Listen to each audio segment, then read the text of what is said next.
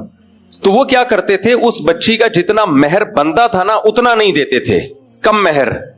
اب بچی کا باپ زندہ ہوتا تو وہ اپنی بیٹی کو کم مہر میں نہیں جانے دیتا. وہ کہتا ہے میری بیٹی میں یہ خاصیت ہے تو میں اس کا زیادہ مہر لوں گا. اب مطالبہ کرنے والا باپ تو ہے نہیں, تو یہ شخص کیا کرتا تھا, نکاح کرنے کے لیے بہت تھوڑا مہر کر کے خود ہی اس سے نکاح کر لیتا تھا. تو اللہ نے فرمایا کہ یہ یتیم بچی کے ساتھ ظلم ہے کہ تم اس کو مہر کم دے رہے ہو اور اس سے نکاح کر رہے ہو. اس سے نکاح کرنا ہے تو اتنا مہر دو جتنا اس کی خاندان کی عورتوں کا, جس کو مہر مثل کہا جاتا ہے, جو ان کا اسٹینڈرڈ ہے. ادروائز تم اس سے نکاح مت کرو. اب ایک انسان کو دھچکا لگتا ہے کہ میں اس سے نکاح نہیں کروں. عرب میں نکاح کرنا آسان نہیں تھا کیونکہ لوگ 2-2, 3-3, 4-4 شادیوں کا رواج تھا. جو شادی کے قابل لڑکیاں وہ ملتی نہیں تھی لوگوں کو. ہماری طرح نہیں تھا کہ وہ اخباروں میں اشتہار دے دے کے شادیاں ہو رہی ہیں لڑکیوں کی, شادی دفتروں میں جا جا کے اور شادی پیج بنا کے. ایسا صحابہ کے دور میں نہیں تھا کیونکہ رواج تھا. عرب میں تو 10-10 بیویاں رکھنے کا رواج تھا, 10-10 رکھا کرتے تھے. تو اب جو بھی بہت اونچے مالدار لوگ ہوتے, ذرا ان کی پرسنالٹی ہوتی, وہ سب کی شادیاں ہو جاتی. لڑکیاں ملنا آسان نہیں تھا. اس سے اندازہ لگاؤ کہ قرآن کہہ رہے جب کوئی عورت بیوہ ہو جائے نا تو فوراً نکاح کا پیغام مت بھیجو, عدت گزرنے کا انتظار کرو. پھر قرآن کہہ رہے علیم اللہ انکم ستذکرونہن, اللہ کو پتہ ہے بہت مشکل ہوگا تمہارے لیے پیغام بھیجنے میں تاخیر کرنا, لہذا گول مول طریقے سے بھیج دیا کرو. تو بیوہ عورت کے بارے میں اللہ قرآن کہہ رہا ہے کہ صحابہ کو کہ تمہارے لیے صبر بہت مشکل ہوگا. یہ بیوہ عورت کے بارے میں, یعنی اس کو فوراً سب لوگ پیغام بھیجیں گے تو تم بھی گول مول بھیج دو, سراہتن نہ بھیجو, عدت کا انتظار کرو. آج ہے ایسا؟ آج تو بیوہ عورت عدت کیا, عدت کے بعد بھی 10-10 سال گزر جاتے ہیں, پیغام نہیں آتا. تو یہ انہی افلاطونیوں کی وجہ سے ہے کہ ایکچولی کر کے پورے دین کا بیڑا غرق کر دیا. ایکچولی اس دور میں تو ایسا, ایکچولی اس دور میں 4-4 شادیوں سے زیادہ کا رواج تھا, اس لیے لڑکیاں ملتی نہیں تھیں. اب کسی نے یتیم بچی پالی بھی ہے تو اسی پہ اس کا دل آتا تھا میں شادی کروں گا. اب پیسے ہیں نہیں شادی کے مہر دینے کے, تو وہ کیا کرتے تھے, یار تھوڑا مہر دے دو اور کر لو نکاح. قرآن نے ظلم سے روکا, اور الفاظ دیکھو وَإِنْ خِفْتُمْ أَلَّا تُقْسِطُوا فِي الْيَتَامَى, تمہیں خطرہ ہے کہ تم یتیم بچیوں میں ظلم کرو گے, یعنی ان کو پورا مہر نہیں دو گے. تو اللہ کہتے ہیں فَانْكِحُوا مَا طَابَ لَكُم مِّنَ النِّسَاءِ, دیکھو پھر اس سے نکاح مت کرو, تمہارے پاس تو اتنی گنجائشیں ہیں, ان کے علاوہ 2-2, 3-3, 4-4 عورتوں سے نکاح کرو. تو جس مذہب نے 2-2, 3-3, 4-4 عورتوں سے نکاح کی تمہیں پرمیشن دی ہو, تمہیں کیا ضرورت ہے کہ اسی سے کرو؟ پھر کیا ضرورت ہے اسی سے کرو؟ اس کی مثال ایسے ہے جیسے آپ بچے کو یا ہم شوگر کے مریض کو منع کرتے ہیں مٹھائی کھانے سے, وہ پھر بھی لڈو کی طرف ہی بڑھ رہا ہے. ہم کہتے ہیں یار ایک لڈو کے پیچھے کیوں آ رہے ہو, تمہیں تو اللہ نے اتنی اجازت دی ہے, 20 چیزیں ڈاکٹر نے کہا ہے تم کھا سکتے ہو, سموسے بھی کھا سکتے ہو, پکوڑے بھی کھا سکتے ہو, اور خربوزے بھی کھا سکتے ہو, وغیرہ وغیرہ 20 چیزیں کھا سکتے ہو, تو لڈو ہی پہ تیرا دل کیوں آیا ہوا ہے؟ اور کیا کھانے کی چیزیں کم پڑ گئی ہیں؟ تو اللہ نے بھی یہاں صحابہ کو خطاب کیا کہ جس مذہب نے تمہیں 2-2, 3-3, 4-4 شادیوں کی اجازت دی ہو, نکاح کا دروازہ تو کھلا ہوا ہے, تو کیوں کسی لڑکی سے نکاح کر کے کم مہر دے رہے ہو؟ چھوڑ دو اس کو, اس سے کوئی بھی نکاح کر لے گا. تم ان کے علاوہ 2-2, 3-3, 4-4 سے نکاح کرو. ہاں اس آیت نے 4 سے زیادہ پہ پابندی لگا دی ہے اس آیت کے بعد, اور پھر نبی کی دیگر حدیثیں بھی ہیں, ان سے پتہ چلتا ہے کہ اسلام میں 4 سے زیادہ الاؤ نہیں ہے, اور وہ بھی حدیثوں سے پتہ چلتا ہے, قرآن سے نہیں پتہ چلتا واضح طور پہ. اگر آپ حدیث کو حجت نہیں مانتے, آپ کہتے ہو حدیثیں تاریخی کتاب ہیں, تو جناب قابل احترام پروفیسر غامدی صاحب سے میں کہوں گا پھر آپ کوئی آیت دکھاؤ جس میں آتا ہے کہ اسلام نے 4 پہ بند کیا ہو.